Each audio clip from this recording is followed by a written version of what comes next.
This is maybe day 4 of my blog, and I didn't really have anything to say up until yesterday. So we found out a dear friend of ours of our neighborhood died very unexpectedly.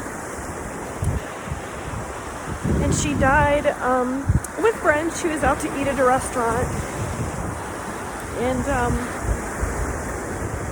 she just fell on her plate, like just literally like some kind of bad cartoon or something, and just fell right on her plate and collapsed. Took her to obviously the EMT picked her up, and she had an aneurysm of some sort, and she was a vegetable.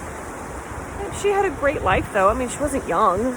She was much older. She's maybe closing in on 90, so it's not like she was 20 in her early 20s or anything, but it was still sad because, I mean, she was like one of those staple neighbors in my mom's area where for as long as my mom's been living at this beach house, she's always said hi.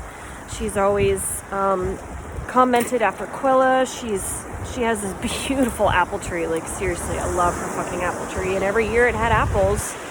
And every single year she would, come pick apples, pick as much as you want, and she had a pear tree too. And it just didn't matter what she had. She just wanted to give it to you. And she was this really nice old lady. And we saw her, we went trick-or-treating in my mom's neighborhood. And in the trick-or-treating, she had commented on how curly my hair had gotten, because my hair has not been this curly, and she just remembers that kind of stuff. She's like, your hair has not been that curly, and I don't remember it being curly, so it's just kind of odd. Sweet lady would always try and bring her great-grandkids to my mom's house to play with Quilla if she knew that Quilla was going to be there, and she's just a really nice lady, and she just don't think of them as being gone when they do go. And she passed away. And I don't take death well at all. I hate it. Doesn't matter at what level of knowledge that I have of the person, it still hits pretty hard. And it just got me thinking about the surgery. Like, what if I don't come back? I wonder if it's like some freak accident and I don't wake up. And then Quilla's going to be all alone with her dad. And it scares me. We all die, and some people are just kind of like, it's death. Just get over it. And I know that I'll eventually die, but it's knowing I could leave behind Quilla, and I'm scared to leave her. I have never felt a connection to a person so deeply as to my own child. I never thought that I would love something so much that it hurts. And I never understood how my mom explained parenthood to me. It just didn't make sense. It was kind of like, oh, that's so silly. Like, why? What does it mean you love something so much it hurts? Like, what does that mean? Like, even as a teenager, when they say, oh, I'll always love you, and you're sitting there laughing in their face, like, ha ha ha, bullshit. You don't fucking love me. You hate me. And I hope Quilla will one day look back at these videos and understand how much she means to her daddy and I can't imagine being in a world without her. And that just makes me even more scared about going through this surgery. And some people would just say, it's not that big of a deal. You're just getting your uterus out. It's totally fine. But it's that unknown fear and that anxiety that you may not come back, because accidents like that happen all the time. It's kind of like COVID. It's like, oh, you get COVID and, oh, I won't get that sick. And the next thing you know, you're on a ventilator and you're dead, essentially. And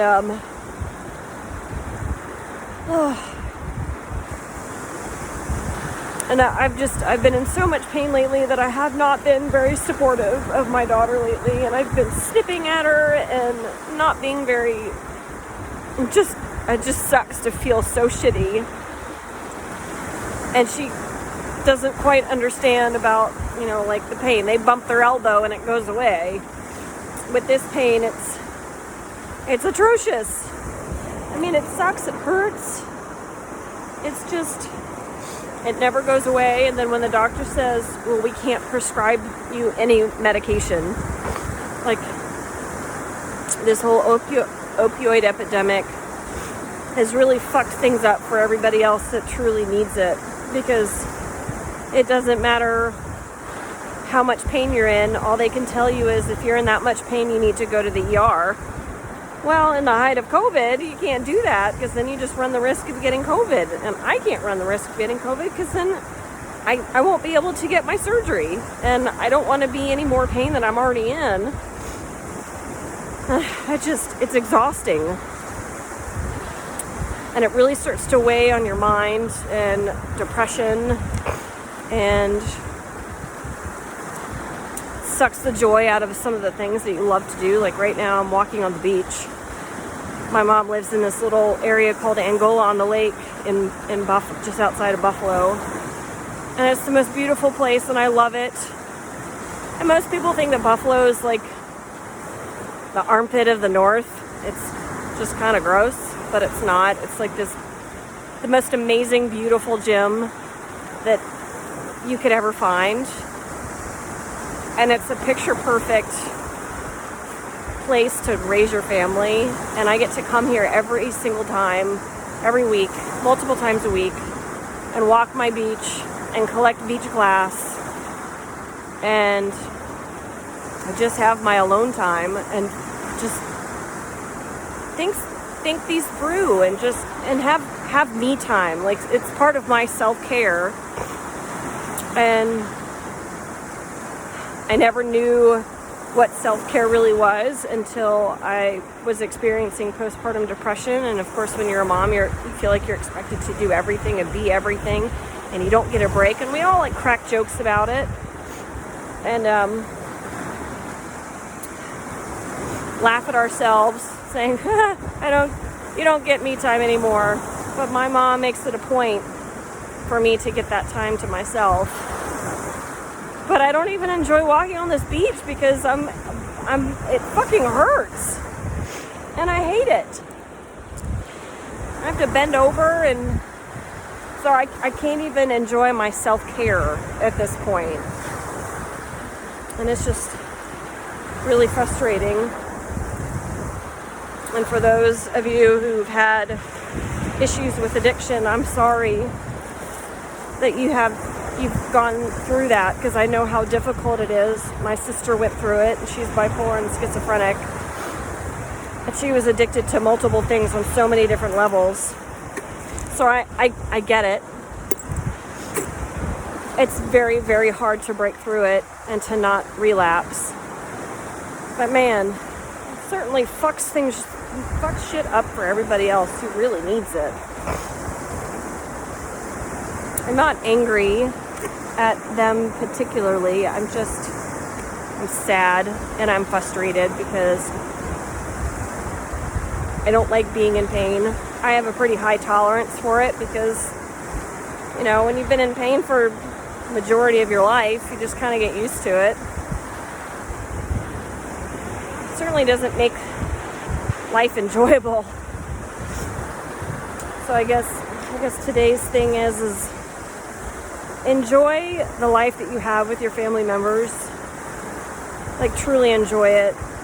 Stop sweating the little shit and really just appreciate what you have and where you have it. I mean, I get to enjoy this every day, and just the sound of the beach.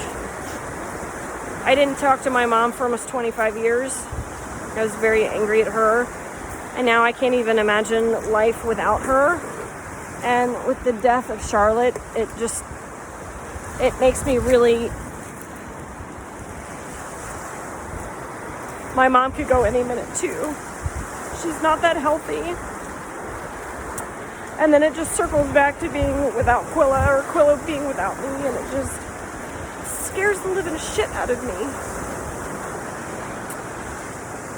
So just give your loved ones a hug and don't let go. And I'm gonna keep walking on my beach and see if I can at least enjoy the shred of it that I have left before I can get the surgery done.